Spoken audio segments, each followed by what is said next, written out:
sur le vif. Une production de l'Office national du film.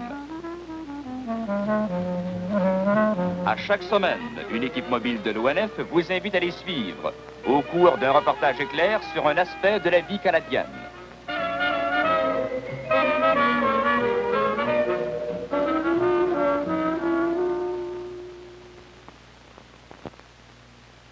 C'est Pierre Gauvreau qui vous parle.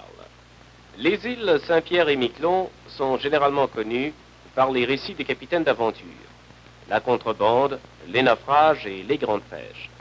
Ces îles minuscules sont situées à l'extrémité est du Canada. Ce territoire français, le plus ancien, et maintenant le seul que possède la France en Amérique du Nord, n'est qu'à quelques 15 000 de la côte sud-est de Terre-Neuve.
Bonjour monsieur.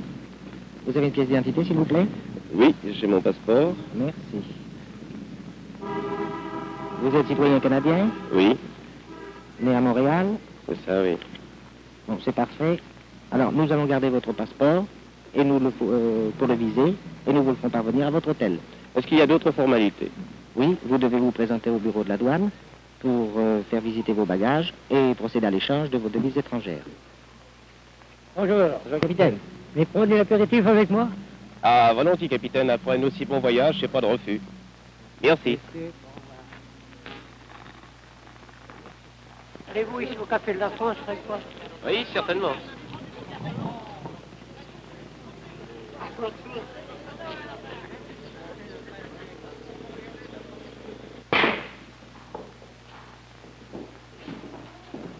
Ah, ce que vous voulez prendre, monsieur?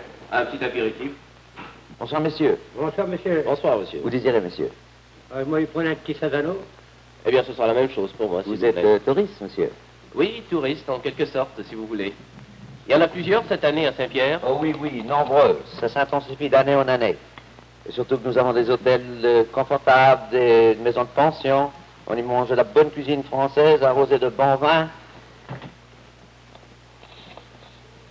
Merci. Et quelles sont les distractions que Saint-Pierre offre aux touristes? Les distractions sont nombreuses. Il y a les bals, surtout le petit bal du samedi soir. On peut louer à Doris, aller pêcher une morue, un maquereau, se rendre à l'Anglade, voir la plage de l'Anglade qui est magnifique. Tous les touristes sont très heureux de leur séjour. C'est très intéressant. Bon, très bien, je vous reverrai. Bonsoir mon vieux. Au revoir. Bonsoir, madame. Bonsoir, capitaine. Bonsoir, monsieur. Bonsoir, madame. C'est quand même bizarre, cette situation de Saint-Pierre, enclave française, presque en territoire canadien. Ouais, elle n'est pas tellement bizarre, monsieur, puisque vous n'ignorez pas qu'autrefois, Saint-Pierre faisait partie de la Nouvelle-France. Tenez, oui, donc, Maître Lefebvre, par exemple, il est très documenté sur l'histoire de Saint-Pierre. Et où est-ce que je peux le trouver? Vraisemblablement à cette heure, vous le trouverez au jardin.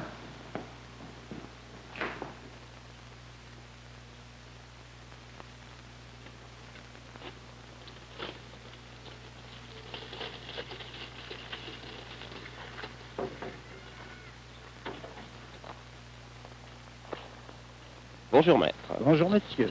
On m'a suggéré de m'adresser à vous pour obtenir quelques renseignements sur l'histoire des îles Saint-Pierre et Miquelon. À quand remonte la découverte des îles? À vrai dire, il est à peu près impossible de fixer exactement l'époque à laquelle les îles Saint-Pierre et Miquelon furent découvertes par les marins européens qui fréquentaient les bancs de Terre-Neuve. Nous savons toutefois que Jacques Cartier visita l'archipel au XVIe siècle. Les îles furent donc rattachées au gouvernement de Québec. Non, monsieur, à celui de Terre-Neuve.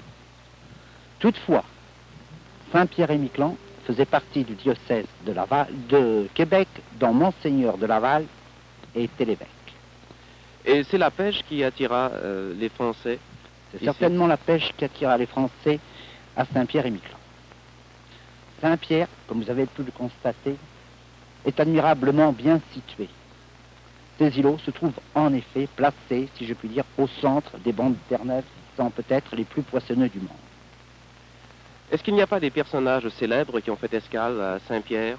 Pour respecter votre terminologie, je vous dirais que certains personnages ont visité les îles Saint-Pierre-et-Miquelon, notamment Chateaubriand, qui parle de sa visite à ces îles dans les mémoires d'Outre-Tombe, le prince de Joinville, la princesse Clotilde et d'autres encore. Et aujourd'hui, la pêche reste la principale industrie des îles? Aujourd'hui, la pêche reste encore la principale industrie des îles. Ces îles, qui furent rendues à la France en 1814 au traité de Paris, sont françaises et le resteront. Des liens infrangibles nous unissent à la France. Je vous remercie infiniment, maître, pour ces renseignements.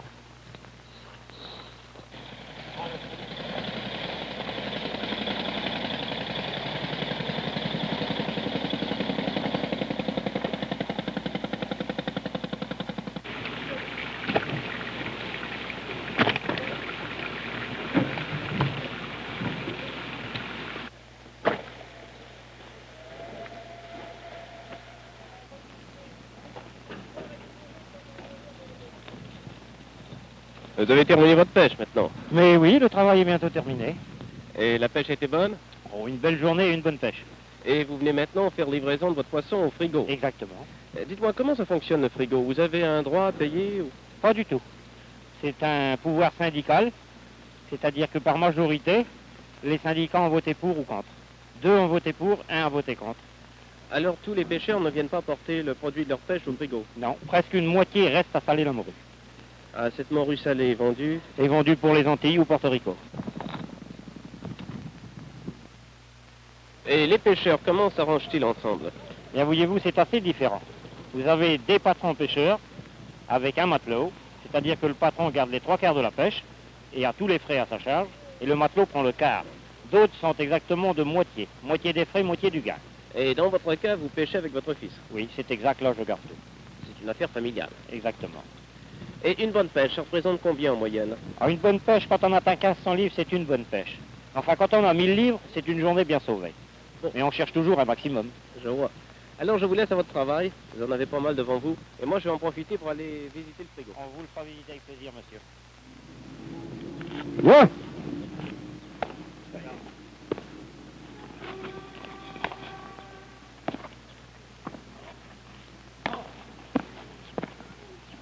Monsieur Carica, vous êtes le président du club Saspierre-Bat, Oui, monsieur. le club de flotte basque de Saint-Pierre. Oui, monsieur.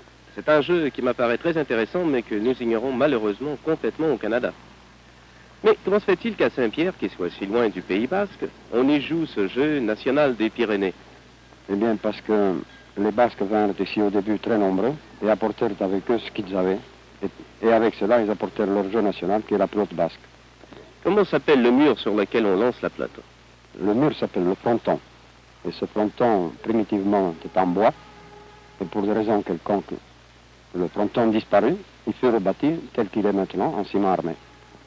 Et ce gant en osier avec lequel on lance la pelote, comment s'appelle-t-il? Le gant s'appelle la chistera. C'est un mot basque? Je ne crois pas. Il est plutôt d'origine espagnole, parce que cesto en espagnol veut dire panier. Panier. Est-ce que je peux en voir un de près? Oui, monsieur. Eugène. Le voilà, le panier. Et où attrape-t-on la balle avec ce panier? Ici. D'ailleurs, voilà. Comme ça. Et on la laisse rouler dans le panier. La balle roule, mais ne doit pas bondir dans le gant. Et le jeu se fait du poignet, du bras ou... Le jeu se fait avec le poignet, le bras et les doigts. Les doigts impriment un mouvement de redressement du gant. Le poignet force, parce que au bout de l'avant-bras, le poignet donne la force lui-même. Et le gant est cousu à même le panier pour lui donner plus de force. En plus, le gant Et enfin, chaque joueur choisit son gant, bien que le panier reste le même pour tous. Je vous remercie, monsieur. Maintenant, monsieur, pourriez-vous m'expliquer les règles générales du jeu de la pelote basque? Ces règles sont très simples, mais il suffit d'abord de regarder le jeu, puis c'est la plus facile de les comprendre. La partie assistera se joue habituellement 3 contre 3. Les joueurs sont distingués par des ceintures, qui est pour un camp bleu, pour l'autre camp rouge. Mais ici, la partie a lieu 2 contre 2. Maintenant, le jeu débute par le buteur, c'est-à-dire un camp qui a tiré pile ou face, qui engage le point. Et le point dure tant qu'un partenaire n'aura pas manqué la balle. 1 à 0. Batte et tabaté. Monsieur le maire, vous regardiez la partie. J'en suis très heureux, je vais en profiter pour vous poser quelques questions, si vous le permettez. Oui. Vous avez combien d'administrés dans la commune? Ici, nous avons administré, en comptant les enfants de scène, j'en ai 300, 3500 environ. Là. Et alors, comme votants, nous arrivons à 2002 à 2500. Les femmes ont le droit de vote. Les femmes votent à Saint-Pierre. Et comment l'administration d'une municipalité française se compare-t-elle avec celle d'une municipalité canadienne? Elles sont un peu différentes de ce fait qu'au Canada, on élit les chevals par quartier, les conseillers par quartier, et l'élection du maire se fait par la population elle-même. Ici, c'est tout à fait différent. C'est la majorité du conseil municipal qui élit son maire. Et les pouvoirs du maire se comparent à ceux du maire canadien? À peu près. Là, il y a une exception, c'est que le maire ici peut marier, fait les mariages où il délègue ses pouvoirs au premier adjoint. Et quelles sont les origines de la population des îles Saint-Pierre et Miquelon? Les Basques, la Basquerie, la Normandie et la Bretagne. Alors, monsieur le maire, je vous remercie infiniment de vous être prêté à ces questions.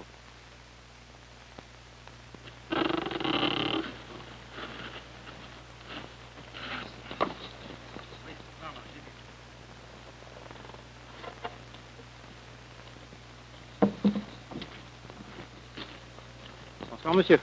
Alors, monsieur de Tcheverry, votre journée de travail est terminée? Si l'on veut, c'est jamais terminé. Qu'est-ce que vous avez encore à faire? Oh, il y a encore la gasoline à mettre dans la tank, les cordes à préparer, une visite au moteur. Ça vous fait de longues journées. Vous travaillez combien d'heures en moyenne? Oh, à peu près toujours 15-18 heures. Et vers quelle heure allez-vous repartir demain matin? Oh, entre 3 et 4 heures, c'est régulier. Eh, c'est de bonne heure, ça. Ah. C'est un dur métier. Oui, mais on est content quand ça donne. Alors, je ne vous retiens pas plus longtemps et je vous laisse aller à votre repos que vous avez bien mérité. Oh, mais c'est avec plaisir, monsieur. Bonsoir, monsieur. Bonsoir.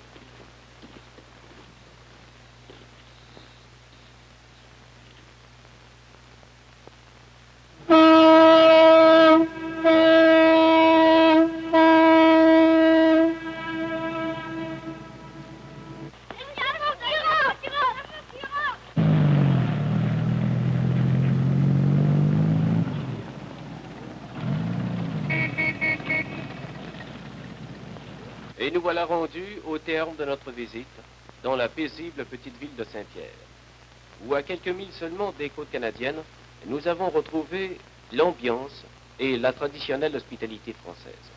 Ici Pierre Gauvreau qui, au nom de l'Office national du film, vous invite à nous revenir la semaine prochaine.